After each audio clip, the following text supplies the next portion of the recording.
এদিকে শিক্ষকের দাবিতে স্কুলে তালা, বাঁকুড়ার মাঝডিহা স্কুলে বিক্ষোভ। স্কুলে দীর্ঘদিন ধরে শারীর শিক্ষার শিক্ষক নেই, সমস্যায় পড়েছে উচ্চ মাধ্যমিক পড়ুয়ারা।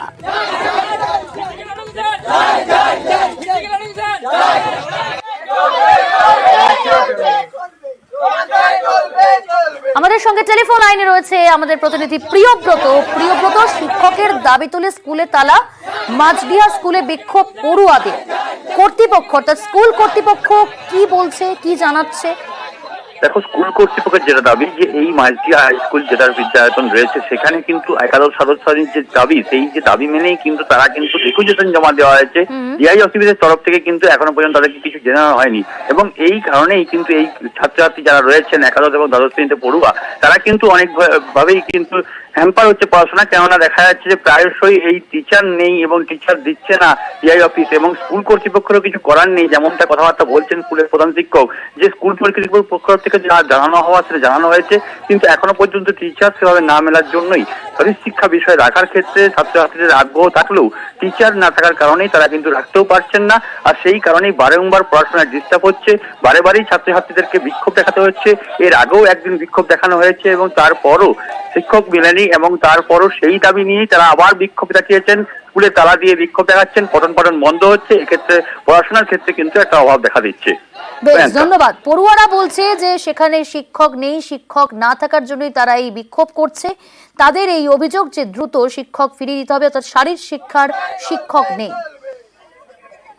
ফিজিক্যাল এডুকেশনটা আমরা যাতে আমাদের স্কুলে একটা স্কোরিং সাবজেক্ট, এটা আমরা চাই আমাদের স্কুলে যেমন আসে, এই জন্য আমরা আন্দোলন করছি। ফিজিক্যাল এডুকেশন শিক্ষকই নেই, আমাদের সাবজেক্টটা আসছেই না স্কুলে। তো তবু ওইটার জন্য এমএ পাস নেই, ওই জন্য আসছে না। ওই জন্য আমরা ছাত্ররা কেন এটা ফল ভোগ করবো। ওটা ডিআই অফিসে পেন্ডিং আছে। হ্যাঁ, এখন আর তার বাইরে তো আমি আর কিছু জানি না। ডিআই অফিসে পেন্ডিং আছে, ডিআই অফিস থেকে যদি ওটা হয়ে যায় তাহলে ছেলেরা পেয়ে যাবে সাবজেক্টটা। তাহলে এমন অবস্থায় কি করবেন যদি স্কুল বন্ধ থাকে? না, দীর্ঘদিন না, আজকেই একটা আলোচনা ওদের সাথে বসার কথা আছে। আমরা চেষ্টা করছি ডিআই অফিসে যাওয়ার, আবার চেষ্টা করছি, এদিকে বুঝানোর চেষ্টা করছি। উপনির্বাচনের আগেই শেষ প্রচার। রায়গঞ্জে প্রচারে সুকান্ত মজুমদার, শুভেন্দু অধিকারী। বিজেপি প্রার্থী মানস ঘোষের সমর্থনে মিছিল, আর সেই মিছিলে সামিল হয়েছেন শুভেন্দু অধিকারী এবং সুকান্ত মজুমদার। উত্তর দিনাজপুরের রায়গঞ্জে সেখানে উপনির্বাচন, সেই উপনির্বাচনের আগেই শেষ প্রচার।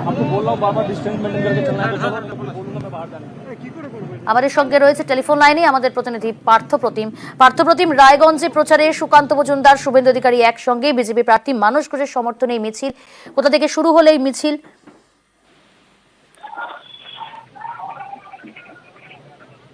আমাদের সঙ্গে রয়েছে টেলিফোন লাইনে আমাদের প্রতিনিধি পার্থপ্রতিম। বিজেপি প্রার্থী মানস ঘোষের সমর্থনে এই মিছিল, যেখানে সুকান্ত মজুমদার, শুভেন্দু অধিকারী একসঙ্গে সামিল হয়েছেন। কখন শুরু হলো, কোথা থেকে শুরু হলো এই মিছিল, এই কর্মসূচি? রায়গঞ্জ শহরের একেবারে উপকণ্ঠ বলা যায়, ভারত সেবাশ্রম সংঘের সামনে থেকে কিন্তু এই র্যালি শুরু হয়েছে। প্রচুর যেমন ঢাক রয়েছে, সেই সঙ্গে বিজেপি প্রার্থী মানস ঘোষের সমর্থনে পাশাপাশি হাঁটছেন শুভেন্দু অধিকারী এবং সুকান্ত মজুমদার। রয়েছেন উত্তরবঙ্গের একাধিক বিধায়ক, বিজেপি বিধায়ক, সাংসদরাও রয়েছেন এই মিছিলে।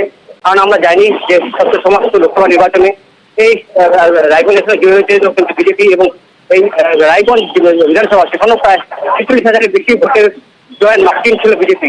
সেই ব্যবধান থেকে ধরে রাখতে বা আরো বাড়াতেই কিন্তু শেষ বেলায় প্রচারের শেষ বেলায় একসঙ্গে হাঁটছেন শুভেন্দু অধিকারী এবং সুকান্ত মজুমদার।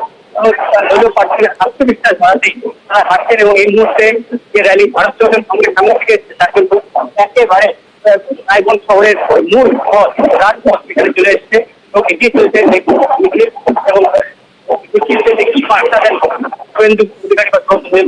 জমি ধরে রাখতে মরিয়া বঙ্গ বিজেপি নেতৃত্ব এবং শেষ প্রচারে সামিল হলেন সুকান্ত মজুমদার, শুভেন্দু অধিকারী।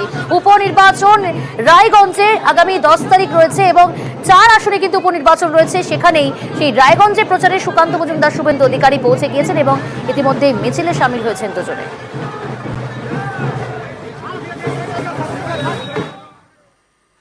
মানিকতলা সেখানে উপনির্বাচন, শক্তি পান্ডের সমর্থনে রোড শো। খেলোয়াড়দের নিয়ে উল্টোডাঙ্গা রেল ব্রিজ থেকে হাতিবাগান মোড় পর্যন্ত রোড শো করলেন অরূপ বিশ্বাস, ছিলেন কুণাল ঘোষ, অতীন ঘোষ।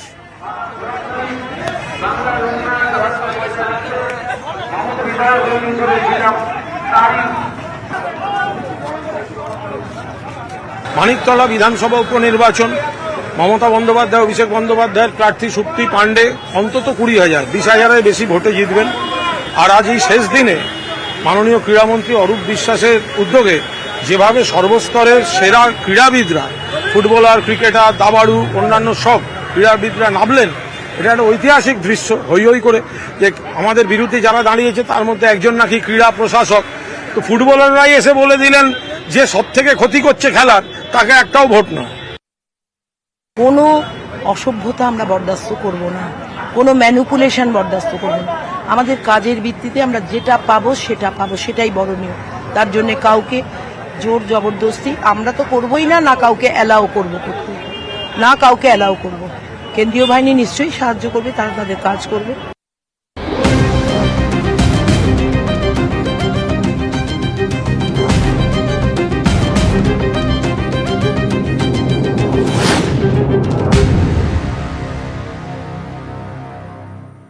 ফুড স্ট্রিট পরিদর্শন গিয়ে ক্ষোভের মুখে শিলিগুড়ির মেয়র। শিলিগুড়ির SF রোডে ক্ষোভের মুখে মেয়র গৌতম দেব।